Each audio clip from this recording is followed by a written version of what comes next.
To the career point, మీరు in జనరల్గా right from the day one మీరు start అయిన దగ్గర నుంచి మీరు కామెడీ హీరో అని నేను అన్ను కానీ, బికాజ్ మీరు ఒక స్టైలిష్గా ఎంటర్ అయ్యారు, అవన్నీ నాకు గుర్తున్నాయి. బట్ కామెడీ ఫిల్మ్స్, ఎంటర్టైన్మెంట్ ఫిల్మ్స్లో మీరు ఎక్కువ చేశారు.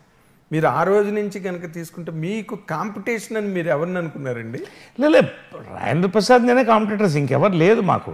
చంద్రమోహన్ గారు మాకు అన్నయ్యలాగా, ఇక ఆయన అసలు ఫస్ట్ ఫౌండేషన్ హీరో. అప్పటికే మీరు హీరో లైన్ టైంకి ఆయన ఎన్ని రాజేంద్ర ప్రసాద్ చేశాడు, మేము కలిసి చేసాం.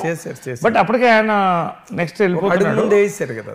My competitor was Rajendra Prasad. Definitely he's one great actor, మంచి కామెడియన్. మీ మీరు నిష్పక్షపాతంగా అన్బయాస్డ్గా మాట్లాడాలంటే మీ ఇద్దరిలో ఎవరు బెటర్ యాక్టర్ సార్? అది ఎవరిని అడిగితే ఇప్పుడు ఎలా ఉంటుందంటే, ఇప్పుడు నన్ను ఫిట్టింగ్ పెడతారు మీరు రాగేదిరా మెల్లిగా. ఇప్పుడు నేనేమంటానంటే ఎవరు బెటర్ యాక్టర్ అని చెప్పలేమండి. బికాస్ రాజేంద్ర ప్రసాద్ ఇచ్చిన హిట్లు అతనిదే, అతని యాక్షన్ నేను చేయలేను. నేను చేసిన సినిమాలు అతను చేయలేడు, ఎవరికి వాళ్ళదే. ఎందుకంటే మీరు గంగా బెటరా కావేరీ బెటరా అంటే రెండు కలిసి అనుసంధానం. కామెడీ బ్రహ్మాండం హిట్స్ మీరు ఇచ్చారు, తను బ్రహ్మాండం హిట్స్ ఆయన కూడా ఇచ్చాడు. తర్వాత మీరు లేడీ వేషం వేశారు, ఆయన కూడా వేశాడు. మళ్ళీ సెకండ్ ఇన్నింగ్స్లో మళ్ళీ ఆయన ఫుల్ బిజీ అయిపోయారు, మీరు కూడా బాగా బిజీ అయిపోయారు. అసలు అందుకని నేను అడిగాను అనమాట, ఇంత లాంగ్ ఇన్నింగ్స్ మీకు ఆయనకి ఇద్దరికి ఉన్నాయి, అందుకని అడిగాను అనమాట. ఎవరు మీకు నరేష్ ఇష్టమా రాజేంద్ర ప్రసాద్ ఇష్టం సార్? నాకు నరేషే ఇష్టం ఖచ్చితంగా. మరి ఎట్లా రాజేంద్ర ప్రసాద్ ఇష్టం అంటారు? రాజేంద్ర ప్రసాద్ అంటే ఇష్టమే నాకు.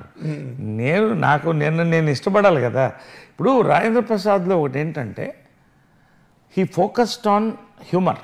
ఇంకా హ్యూమర్లో రాజేంద్ర ప్రసాద్ చేసినటువంటి నంబర్ ఆఫ్ ఫిల్మ్స్ ఎవరు చేయలేదండి, చేయలేరు కూడా.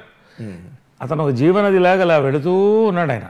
నేను మధ్యలో రాజకీయాలకు వెళ్ళాను, చిత్రం లాంటి సూపర్ హిట్స్ ఇచ్చాను, పోలీస్ బ్యారెల్ లాంటి మంచి హిట్స్ ఇచ్చాను. మళ్ళీ వెనక్కి వచ్చిన తర్వాత if you observe also comedy సినిమాలు నేను తక్కువ చేశాను. డిఫరెంట్ క్యారెక్టర్స్ చేసుకుంటూ వచ్చాను. దృశ్యం, గుంటూరు టాకీస్లో లీడ్ రోల్ చేశాను, ఆల్ ఫాదర్ రోల్ చేశాను, రంగస్థలంలో.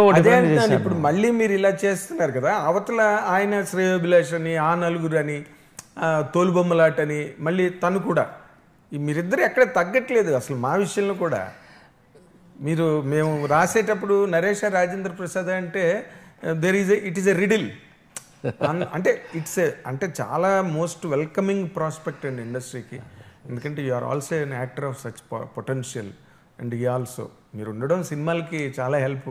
నేను ఆ రోజు కూడా అన్ని మంచి శకునములే దానిలో అదే అన్నాను, ఒకరుంటేనే పండగ, ఇద్దరున్నారు ఇందులోనని. కరెక్ట్, మంచిగా. It was. సో అలాంటి సినిమాల కోసం ఎదురు చూస్తాం, ఏదైనా కలిసి చేయడానికి మంచి రోజు రావాలి. ఒకటేంటంటే